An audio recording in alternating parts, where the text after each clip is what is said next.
बिस्मिल्लाहिर्रहमानिर्रहीम। अस्सलाम वालेकुम dear students. New syllabus Oxford primary mathematics text book 5 है मेरे पास, और आज हम chapter number 13 properties of triangles के अंदर जो हमारे पास लेसन नंबर 2 है, इसमें प्रॉपर्टी ऑफ ट्राइंगल हम डिस्कस कर रहे हैं, जिसमें हम ये बात करने वाले हैं कि ट्राइंगल चाहे जैसा भी हो, उसके एंगल्स कितनी भी मेजरमेंट के हों, तीनों एंगल्स का जो सम होता है, यानी तीनों को प्लस करके जो आंसर आता है वो हमेशा 180 डिग्री होता है।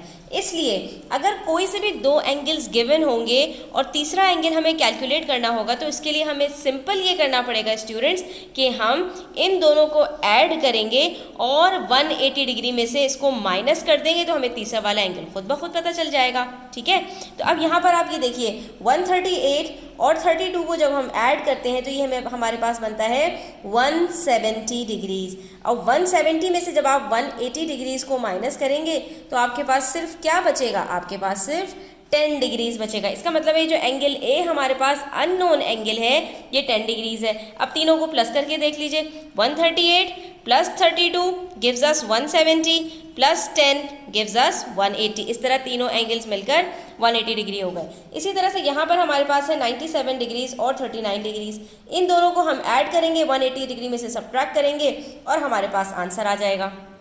तो बस सिंपल है स्टूडेंट्स, यहाँ पर हमने जो है 97 और 39 को जब ऐड किया तो हमारे पास आ गया आंसर 136, और जब 136 को 180 में से सब्ट्रैक्ट किया तो 44 आ गया। इसी तरह यहाँ पर हमारे पास दोनों एंगल्स गिवन थे, इन दोनों को भी हमने ऐड किया और 180 में से जब सब्ट्रैक्ट किया तो 21 डिग्रीज आ गया। लेकिन यहाँ पर आप मुझसे एक सवाल करेंगे स्टूडेंट्स कि मिस यहाँ पर तो ये 180 में से दोनों को माइनस कर रहे हैं, यहाँ पर ये प्लस कहाँ कर रहे हैं इन दोनों एंगल्स को? तो बच्चों यहाँ पर इन्होंने एक स्टेप स्किप कर दिया ताकि आपके स्टेप्स कम हो जाए। दरअसल यहाँ पर ये बेसिकली क्या था, यहाँ पर ये कुछ इस तरह से था, 180 डिग्री में से हमें सब्ट्रैक्ट करना है बाकी दोनों एंगल्स के सम को। लेकिन यहाँ पर स्टूडेंट्स प्रॉपर्टी आ जाती है पैरेंथेसिस की, कि जहाँ पर हम ब्रैकेट्स को यूज़ कर रहे होते हैं, यानी इन दोनों का जो सम आएगा उसको हमने सब्ट्रैक्ट करना है 180 डिग्रीज में से। तो हम यहाँ पर अगर ब्रैकेट को ओपन करते हैं तो ब्रैकेट को ओपन करने की स्टूडेंट्स ये प्रॉपर्टी है कि जितनी भी साइंस होती हैं अंदर अलग अलग, वो सारी की सारी, अगर बाहर हमारे पास माइनस की साइन है तो वो सारी की सारी अपने पॉजिटिव से नेगेटिव या नेगेटिव से पॉजिटिव हो जाती हैं। तो ये देखिए यहाँ पर ये 180 डिग्री माइनस प्लस माइनस हो जाएगा, और यहाँ पर भी प्लस है हमारे पास तो माइनस प्लस ये भी माइनस हो जाएगा। तो इस तरह से हमारे पास ये स्टेप आ जाता है जिसके अंदर हम 180 में से दोनों को सब्ट्रैक्ट कर रहे होते हैं। और वैसे भी अगर आप ये देखेंगे स्टूडेंट्स तो हम बेसिकली कर क्या रहे हैं, 180 डिग्री में से पहले इसको माइनस किया, जो आंसर आया उसमें से इसको भी माइनस किया, तो जो आंसर आया वो हमारे पास अननोन एंगल बन जाता है। ठीक है, अब यहाँ पर देखिए हमारे पास हमसे कह रहे हैं use a protractor to measure the angles in this triangle. अब हमसे ये कहा जा रहा है कि प्रोटेक्टर की मदद से आप जो है वो ये एंगल्स फाइंड आउट करें और उसके बाद इनका सम निकालें, तो आपको ये पता चल जाएगा कि ट्रायंगल के जो एंगल्स हैं उसका सम हमेशा 180 डिग्रीज ही होता है। तो अब आप अपने पास ये प्रोटेक्टर निकाल लीजिए, और आपने इसको रखना कैसे होता है स्टूडेंट्स, तो ये जो सेंटर होता है हमारे पास प्रोटेक्टर का, हम इसको एज के साथ मिलाते हैं। ठीक है, जब ये एज के साथ मिल जाता है तो उसके बाद ये जो हमारे पास लाइन होती है हम इसको नीचे वाली लाइन के साथ भी ज्वाइन करते हैं, इस तरह कि हमें नीचे वाली ना लाइन नज़र आए और ना डॉट नज़र आए, बिल्कुल एग्जैक्ट हम यहाँ से इस तरह से कैलकुलेट कर लेते हैं। तो अब आप यहाँ पर देख सकते हैं कि ये 0 के ऊपर मेरी लाइन आ चुकी है। 180 से डिग्री से देखना शुरू मत कीजिएगा, हमेशा जिस जो है सेंटर के ऊपर आपने रखा है उसके साथ जिस लाइन के ऊपर आपने रखा है उसके 0 से देखना है। ठीक है, अगर आप इस तरफ वाली लाइन पर रखेंगे तो इधर के 0 से देखेंगे, इस तरफ वाली लाइन पर रखेंगे राइट साइड पर तो जो अंदर इंटीरियर ऑफ द साइड है उसके ऊपर आप 0 पे रखेंगे। जब आपने ये 0 पे रखा है स्टूडेंट्स, बिल्कुल शार्प रखिएगा ताकि आपके एंगल्स बिल्कुल एक्यूरेट आएँ। तो आप ये देख सकते हैं कि आपके पास ये एंगल कितना आ रहा है, 20 डिग्रीज आ रहा है। तो इस तरह से ये हमारे पास जो एंगल ए है ये कितना हो गया स्टूडेंट्स, ये हमारे पास 20 डिग्रीज हो गया। इसी तरह हम एंगल सी के ऊपर रखेंगे। अब यहाँ पर मैंने सेंटर से सेंटर को मिलाया और उसके बाद ये जो मेरे पास लाइन थी, अब ये वाली लाइन मेरी यहाँ से स्टार्ट हो रही है तो मैंने इसको बिल्कुल इसके साथ ज्वाइन कर दिया। अब यहाँ पर ये देख सकते हैं आप 0 मेरा यहाँ पर है, तो अब हम जो एक्सटीरियर 0 है उसको देखेंगे और यहाँ से अपने एंगल को आगे बढ़ाते हुए जाएंगे तो हम देखेंगे ये एंगल हमारा कहाँ एंड हो रहा है, ये एंगल हमारा यहाँ पर एंड हो रहा है। तो ये हमारे पास स्टूडेंट्स बिल्कुल मिड में आ रहा है 30 और 40 के। अगर मैं इस लाइन को एक्सटेंड करूं तो आप ये देख सकते हैं 30 और 40 के बीच में आ रहा है। इस तरह ये हमारे पास एंगल बन रहा है 35 डिग्रीज, ठीक है। उसके बाद एंगल बी की बारी आती है। तो अब इसके सेंटर के ऊपर हमें सेंटर को रखना है। चाहे अब आप इस वाली लाइन पर रख लीजिए और चाहे आप इस तरह की लाइन पर रख लीजिए, आपकी मर्जी है, ठीक है। बस आपने ज़ीरो का ख्याल रखना होगा। जिस लाइन पर आप रखेंगे वहीं से आप ज़ीरो को देखेंगे कि मैंने यहाँ पर रख दिया, ठीक है। अब यहाँ पर मैंने जब रख दिया इसको तो मेरा स्टूडेंट्स जो लाइन मैंने जिस लाइन के ऊपर रखा है उसका ज़ीरो यहाँ पर है। तो हम यहाँ से लेकर पूरा यहाँ तक जाएंगे क्योंकि एंगल हमारा यहाँ पर ख़त्म हो रहा है, ठीक है। तो यहाँ ज़ीरो से स्टार्ट करने के बाद यहाँ पर जब मैंने आकर देखा तो मेरा एंगल कितना आ रहा है, 120 और 130 के बिल्कुल बीच में है। यानी ये मेरे पास कितना है, 120 से 5 आगे जाऊँगी तो 125 होता है। तो ये हमारे पास बन गया 125 डिग्रीज। अब हमने क्या करना है, तीनों को ऐड कर लेना है। 20 + 35 gives us 55, 55 + 125 gives us 180 degrees. तो ये देखिए प्रूफ हो गई ये बात कि हमेशा ट्रायंगल चाहे जैसा भी उसके तीनों एंगल्स का सम 180 डिग्री ही होगा। अब आ जाइए बच्चों पेज नंबर 266 के ऊपर।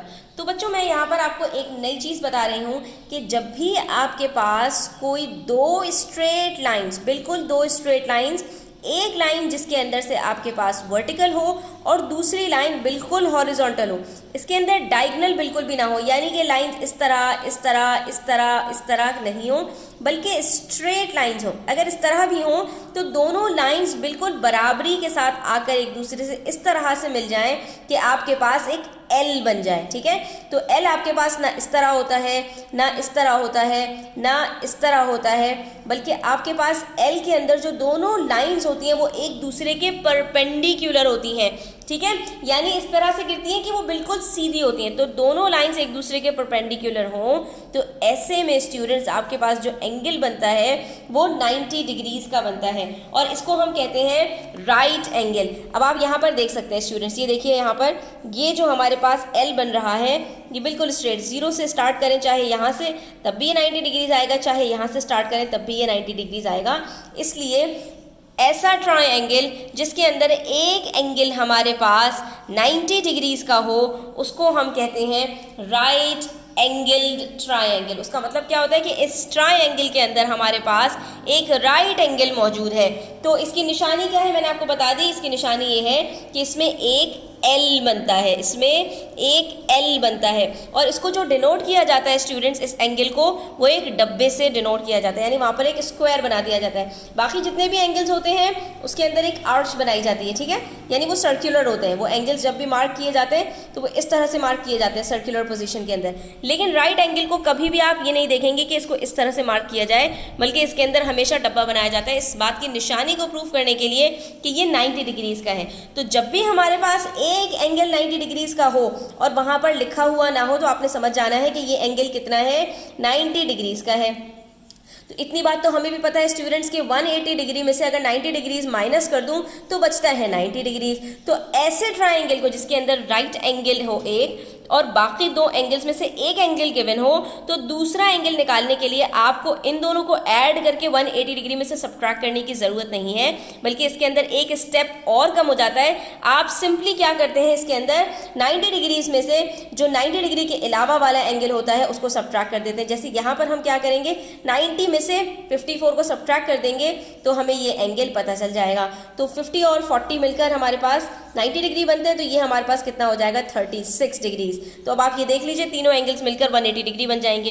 36 + 54 गिव्स अस 80, ठीक है, 90 डिग्रीज और 90 + 90 180 होता है। तो इसका मतलब है कि ये ट्रायंगल भी हमारा 180 डिग्री कंप्लीट कर रहा है। बिल्कुल इसी तरह से यहाँ पर देखिए, अब ये भी देखें, आप देख सकते हैं कि ये एक एल बन रहा है। अगर आपको लग रहा हो कि इसके अंदर कोई कन्फ्यूजन है तो आप अपनी बुक को टिल्ट कीजिए और अब आपको नजर आ जाएगा कि ये दोनों लाइन्स एक दूसरे के ऊपर परपेंडिकुलर है। और आप इस पर भी रखकर देख लीजिए स्टूडेंट्स, तो आप ये देख सकते हैं कि जब मैंने इस लाइन के ऊपर रखा तो ये बिल्कुल स्ट्रेट लाइन के साथ एंगल कंप्लीट कर रहा है 90 डिग्रीज के ऊपर। इससे पता चल गया कि ये जो डब्बा है ये वाकई 90 डिग्रीज़ का ही डब्बा है। तो जब ये 90 डिग्रीज़ है, दूसरा एंगल 45 डिग्रीज़ है, तो तीसरा एंगल कितना होगा स्टूडेंट्स? हमने सिंपली क्या करना है, 90 में से 45 डिग्रीज़ को सबट्रैक्ट करना है, बाकी हमारे पास 45 डिग्रीज़ ही बचेगा।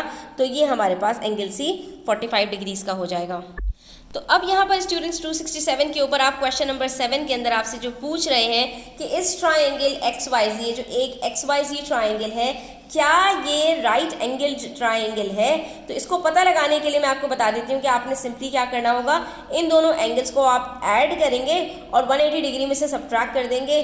तो यहाँ पर आपने देखना है कि आपके पास 90 डिग्रीज आ रहा है या नहीं। अगर आपके पास इन दोनों को ऐड करने के बाद 180 में से माइनस करके 90 डिग्रीज आ जाता है तो प्रूफ हो जाएगी ये बात कि ये राइट एंगल ट्राइंगल है। और अगर 90 डिग्रीज के अलावा आता है, चाहे 91 हो, चाहे 89 हो या कुछ और हो, तो ये आपके पास राइट एंगल ट्राइंगल नहीं होगा। तो आपने मुझे कमेंट सेक्शन में बताना है स्टूडेंट्स कि क्या ये राइट एंगल ट्राइंगल है या ये राइट एंगल ट्राइंगल नहीं है। आई होप स्टूडेंट्स कि आपको चीज़ें क्लियर हो गई होंगी। स्टिल कोई भी क्वेश्चन हो कमेंट सेक्शन में पूछ लिया करें।